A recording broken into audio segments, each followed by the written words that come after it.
Right then, good morning, good evening, good afternoon, whatever it is, wherever you are. My name is Paul. I write Knickknacks Old Peculiar, the world's most boring blog.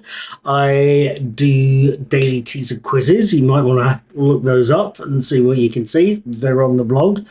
I also make videos of said quizzes, and I also do reviews of films and TV shows I enjoy watching. I've just recently caught Nosferatu, Blade Runner, and Close Encounters of the Third Kind.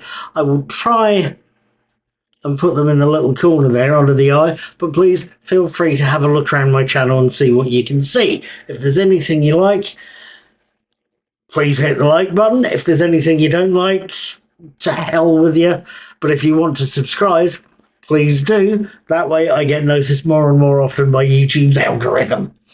At any rate, tonight is Thursday the 27th of March, the day after I've watched episode 1 of classic Doctor Who series The Savages, and I thought I'd try and tell you what I thought about it.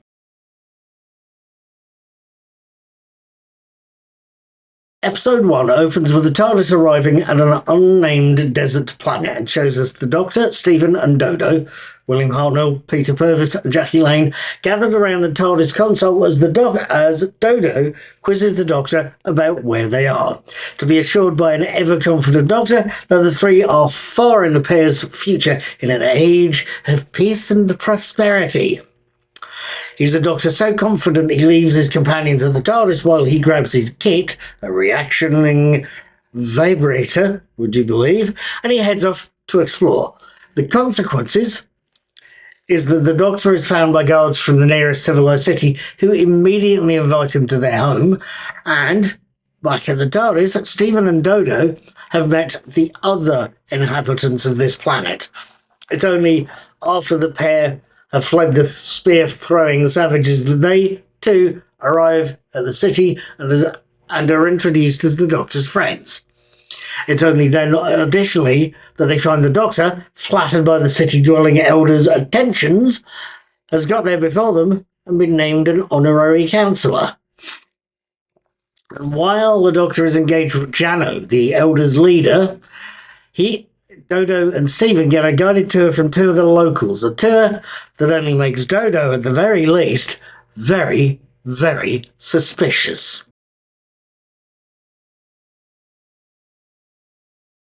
So what did I make of this opening episode? Of an episode that hasn't been aired on TV since its original showing back in the 1960s. For a start, the real animation is back. Yay! As well done as I think the 3D animation in the Celestial Toymaker was, the set design in particular struck me as beautiful to behold. I think I preferred the flat 2D comic book look of the animations that we see in this story. And frankly, I think the character design is far superior to Toymakers. Stephen and Dodo, for example, look far more like the performers playing them. That is something I felt was lost in the Celestial Toymaker. The story itself, or the plot of this episode, set up the serial to show us the elders are stealing life itself from the savages. They're kind of high-tech vampires, and it's a nicely set up story. It's nicely told and intriguing and gets me wanting to see at least the next episode. There is one minor point I think that's worth airing. The companions are traditionally there to ask the Doctor questions, as indeed Dodo does at the start. Here's a phrase. Dodo does. Dodo does. At any rate, once the ship's landed, the Doctor tells us he knows exactly where they are, and in response to Dodo's question about whether they're in the past or the future, the Doctor tells her exactly that. They're far in the future, in an age of peace and prosperity, without actually getting any more specific than that. Now, to the best of my recall, that is very unusual. In more recent stories, anything after this show first aired in 1966, the Doctor will tell his companions, and therefore us, where they are, even if it's only as generally away as we're in the Aesop galaxy, or further than we've ever been before, or even just welcome to hell. So the Doctor's very vague example, or very vague answer, struck me as very strange and possibly quite unwelcome. Details are important, I think.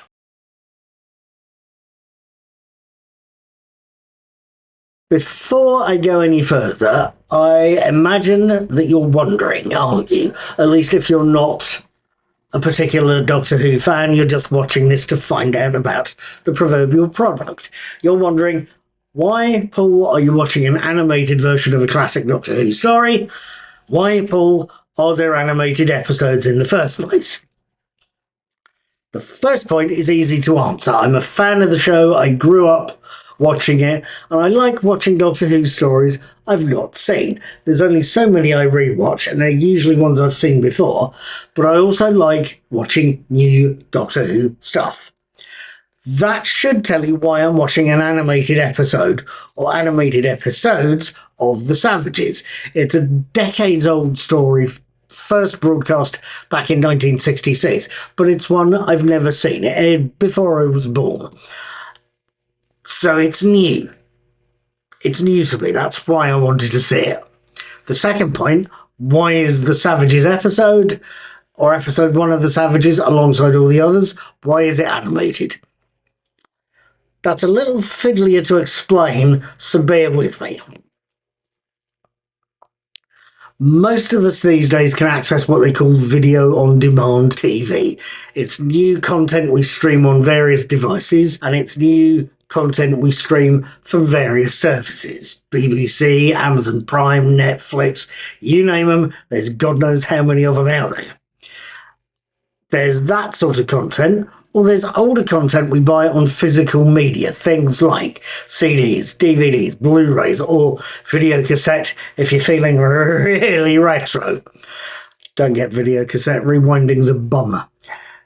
Moving on, and so said, it's understandable that the BBC, the rights holders of Doctor Who, stream old and new episodes after they've been broadcast on their terrestrial channels, and then sell us copies on physical media.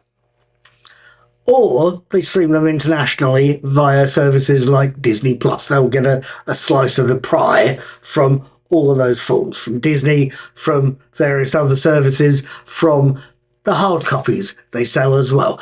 They sell them and earn money that they need to stay afloat. They didn't do this back in the 60s and 70s in large part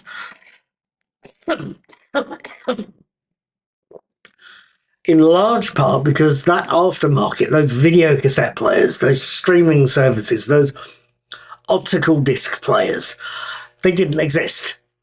There was no video playing machines, no DVD players, no Amazon. There was literally no aftermarket.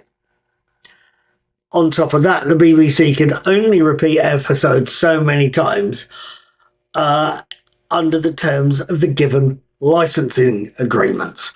And when those agreements ran out, they either had to renegotiate or stop showing them. Now, given the absence of an aftermarket, there was no reason for the BBC or ITV or Channel 4 or any UK TV channel to keep copies of old shows. Freeing up warehouse space basically was far more important than archiving a silly kid show or a soap opera. So back in the day, the BBC would wipe the master videotapes and then use them to record others far more important shows.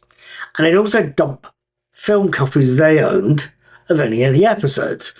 The only way fans could keep hold of copies of the show during the 60s and 70s was literally by recording it onto audio cassette. Literally onto audio cassette. Hold the mic up to the telly, sit there watching the show, and then hope like hell none of your family walked in and asked you what the hell you were doing. So when video cassette players and later technology started to turn up in the average family home, there was an ever-increasing demand for old shows that could be watched whenever people wanted to watch them. There was a demand. And from an embarrassed BBC viewpoint, a lot of missing episodes they could have made money on. That simple fact, the simple fact that we're missing episodes, led to a hunt for episodes that were missing in the UK, but that may still have survived in overseas markets. They may have kept hold of them to repeat them ad nauseum, or just couldn't be bothered to junk them.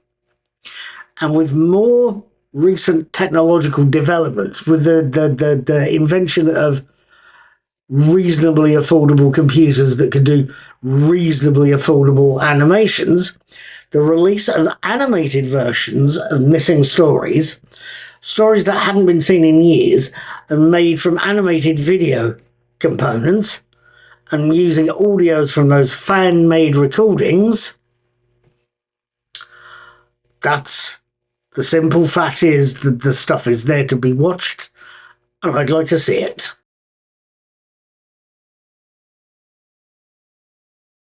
So, moving away from the history lesson that I hope's not been too boring, hey ho hum hum. So, moving away from the history lesson, what did I think of this episode, and will I be watching any more? First things first, yes, I thoroughly enjoyed this first episode. The animation is in a style I prefer, the story set out in the episode looks interesting, and through the magic of animation, I'm getting to see a decades-old show that I've never actually seen until now. Frankly and honestly, what more could a body want?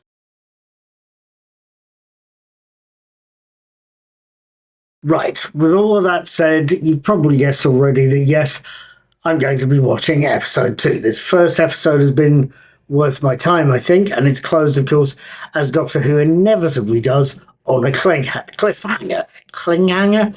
Don't even ask. It's ended on a cliffhanger, and it's one I want to see resolved. When will I watch episode 2? I'm going to be watching it on Wednesday the 2nd of April, and I will hopefully have my written and video reviews up by the next door. Mark your diaries, and if you're watching this on YouTube, feel free to hit the subscribe button. I will see you next Thursday, and you'll find out what I thought of episode 2. See you then, take care, have fun, be good, and be seeing you.